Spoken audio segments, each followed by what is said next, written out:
Chapter 4, Moving Charges and Magnetism. In the last class we have done magnetic force on a current carrying conductor placed in a magnetic field. Today we are going to do motion in a magnetic field. Okay, so we are going to see two types.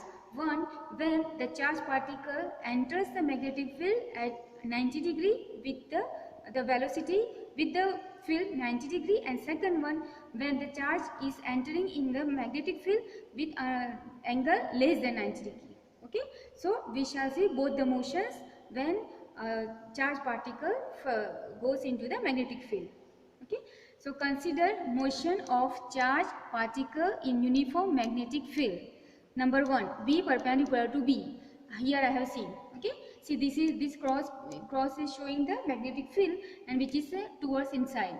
Okay, this cross is the magnetic field, and suppose a charged particle Q is entering here. Okay, so what happens when it is moving with some velocity which is perpendicular to magnetic field? So magnetic field is inside like this, and you have got the velocity is, I have shown like this, na? So velocity is like this, so they are 90 degree. Okay, this is 90 degree. Magnetic field is inside, going towards inside, and this is my velocity towards this side. Okay, so they are 90 degree to each other. So we are going to see that first case, B perpendicular to B. Now when B perpendicular to B, we will check the what is the direction of force by Fleming's left hand rule. Okay, so I have showed you last time Fleming's left hand rule means the forefinger will give you the direction of the field, here magnetic field. So this will give you the direction of magnetic field. The middle finger will give the motion of the charged particle. So this will give you the velocity of the charged particle, and the thumb will give you the force, direction of the force. So here this is my magnetic field which is inside, so it will be like this, and this is the motion of the particle, that is this side. Okay, then the force will be upward. So I have shown here, see this is like this, magnetic field is inside, so force will be upward in this direction. Okay, so here it is like this. So see, particle is supposed to move like this, right? But force is like this. So instead of going like this, it will deviate from its position because force is like this. So like suppose this is the velocity and this is force is going like this, so my particle will move like this. Okay, so if there is any particle here, it will move like this. When the force is upward, so force is like this, so particle instead of going straight, it will move in a circular path, it will go here. When it comes here, again force will be inside, or force will be towards the center, so instead of going straight, it will move like this. And so at each point the force is towards the center, so it will have a circular motion. Okay, so you can understand when the particle supposed to go like this, if there is no field, it will move like this. Okay, but here there is a field, so force is upward. Okay, by Fleming's left hand, so instead of going like this, it will move like this. Then if it comes here, again force will be like this, so it will move, so it will have a circular motion. So here, and this will be the radius. Okay, this will be the radius. We have to write that value of this radius of the circular motion. Okay, here if B perpendicular to B, then the magnetic field by Fleming's left hand rule acts as a centripetal force. Okay, it is towards the center, so it is like centripetal force, and it is given by mv square by r. Okay, we have done in class 11, and produces a circular motion perpendicular to magnetic field B. Okay, I showed you in the diagram. Okay, and I explained to you. Now suppose the angle when the particle Q enters into the magnetic field, it is not at 90 degree but less than 90 degree. So I take here 0 less than theta less than 90. So the velocity is making some angle less than 90 degree with the magnetic field. See here, this is the direction of the magnetic field, and this is the velocity. The particle is Q. This is the velocity, and this is the theta. Okay, when the particle is not perpendicular or parallel to the field, then it is making some angle. That means it will have two components, one in the direction of the magnetic field, one perpendicular. So along the direction of the magnetic field will be given V cos theta. Okay, the component of V, and in the perpendicular direction will be V sin theta. Okay, this is also resolving the component V into the component. Okay, we have done this number of times, plus we are learning class 11.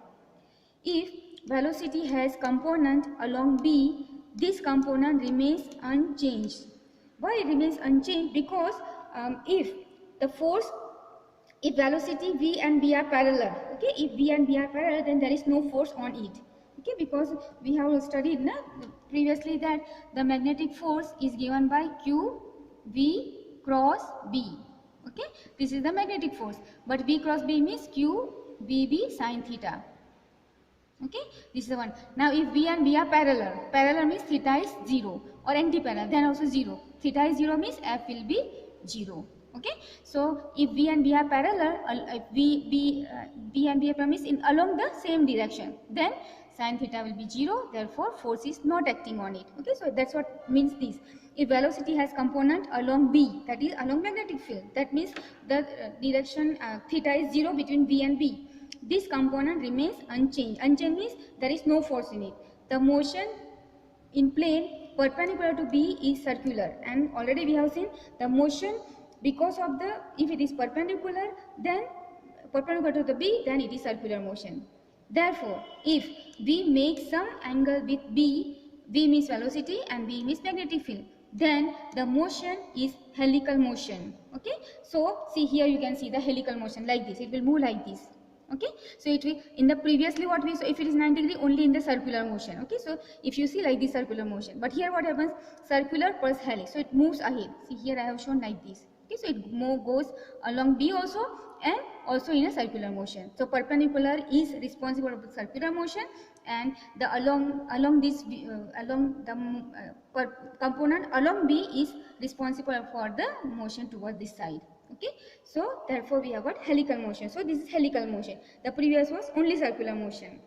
If r is the radius of circular path of particle, then a force mv square by r acts perpendicular to the path towards center called centripetal force. Okay, that is what I was telling, that if any particle is moving in a circle, then it will experience some force towards the center, and that force is called centripetal force, and it's given by mv square r. Okay, we have done in the class 11. Suppose a charge q with velocity v makes an angle theta with b. Okay, that's what we are now studying. Then v has two components along b parallel, b cos theta. Okay, I was telling you in the figure, and other perpendicular to b perpendicular equal to v sin theta. Okay, see, look here. Okay, I have done already. I showed you before also. This is along, that is v parallel, v cos theta, and this is perpendicular to b, which is v sin theta. Okay, it is called v perpendicular, v parallel. Okay, this is what I was telling. And this v perpendicular will be responsible for circular motion. Now as I said that centripetal force is equal to magnetic force, because it is having circular motion also, and therefore it is magnetic force which is equal to the centripetal force. Centripetal force is given by mv square by r. Okay, mv square by r. But for circular motion, in this v sin theta is responsible, so velocity of v sin theta square will come. Okay, the formula is mv square by r, but here velocity is per component which is perpendicular, so v sin theta. And magnetic field is q vb sin theta. Okay, I have given you that last time. Now right, just now also I said that the force, magnetic force is given to you q into v cross b. Okay, from here it is written vb cross you remove and vector sign you remove, so it becomes vb sin theta. Okay, now our aim is to find what is the radius of the circular path. Okay, so what I am doing, this m v square sin theta I am transferring here. Okay, and here remains 1 by r equal to this q vb sin theta as it is, and v square sin square theta here comes, so 1 v will cut and 1 sin theta will cut. So here remains qb, I have written here, and v sin theta, because 1 v and sin theta cuts, so only 1 v and 1 sin theta remains. Okay, so now this is a reciprocal of 1 by r, so take the reciprocal. So when I take reciprocal, here becomes r, and here this will go up and this will come down, and v sin theta divided by qb. So this is the radius of circle described by charged particle. Okay, this is when theta is between 0 to 90. But suppose theta is 90, that is for the first case. If b perpendicular to b, that means theta is pi by 2, and sin pi by 2 means sin pi by 2 is 1. So what will be the radius? mv by qb. So r is equal to mv by qb. So when the angle between q and v and b is 90 degree, then radius is mv by qb. Okay, let t be the time taken for one revolution. Then v is equal to distance by time. If it is taking one revolution, one circle, the time we consider as capital T. Then we want to find what will be the time taken for one revolution. Okay, so v is velocity equal to distance by time. We will use this formula. Distance means it is circular motion. Circular motion means if it is taking one round, it is taking 2 pi r distance, right?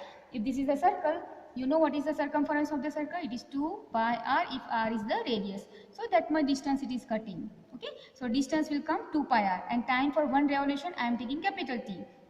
So distance 2 pi r divided by T.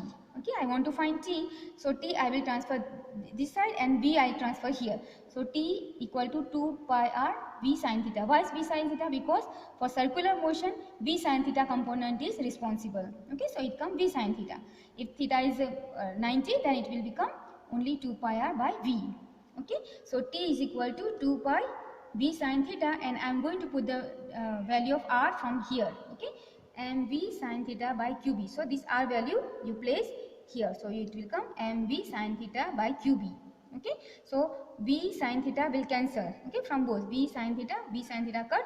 Here remains 2 pi m divided by qb. Okay, so this is my time period for one revolution. Here we can see there is no velocity also and there is no radius. So it doesn't depend on radius also and the velocity. Now frequency of the rotation, okay, how much frequency is there? So frequency is mu is equal to 1 by t, okay, that is the formula. Frequency for rotation is mu is equal to 1 by t, reciprocal of the time period for one revolution. So you take reciprocal is qb by 2 pi m of rotation. Okay, so frequency of the rotation is this much, mu is equal to qb 2 pi m, or reciprocal is 1 by t. If omega is angular frequency, then omega is equal to 2 pi mu. Okay, if omega is angular frequency, then this is the formula for omega, 2 pi mu, angular frequency. Mu value we have already found, put here qb br by 2 pi m, 2 pi cut, so qb by m remains. Is independent of velocity and energy. Okay, you can see there is no velocity here, no energy, so it is independent of energy and velocity. Okay, again we have also seen that come here 1 minute, see in this figure you can see it is in the along the B also it is moving. Okay, and for B this V cos theta is responsible. So in a one revolution, okay, if it is supposed starting from here, so it starts from here and it reaches here, so this is called the distance travel in towards B or towards the magnetic field is called pitch. Okay, so this distance will call as a pitch. In one round, if it is starting from here, it cuts one round and comes back here, so this distance also is cut. Okay, it was here before, after one rotation it has reached here, so along B the distance we cut, that is called pitch. Okay, so and for pitch this distance, this V cos theta is responsible. Okay, so one definition I have written here, pitch P, the small p, the distance moved along the magnetic field in one rotation is called pitch, small p, and P it is depending on V parallel, that means the V cos component of V, that is P equal to V perpendicular, V parallel and time period T. So V is, again I am using the velocity only, V is equal to distance by time. Okay, V is equal to distance, that is here pitch P divided by time T, but it is simplified, so we have written P is equal to V parallel T, and V parallel is V cos theta, and T value from here I have written 2 pi m divided by qb. Okay, so that is 2 pi m divided by qb V cos theta. Okay, the radius of circular component of motion is called the radius of helix. So if you look here in this figure, this is the radius. Let's see here. Okay, this can be the radius. This is called r, which is the radius of the helix, helical motion. Okay, so today we have studied the motion of a charged particle in a magnetic field when it is entering perpendicular, velocity is perpendicular to the magnetic field, and secondly when velocity is making some angle with the field, and when it is perpendicular to the field it is only circular, having circular motion, that means no work done, and when it is with 90 less than 90, then it is having helical motion. Thank you so much.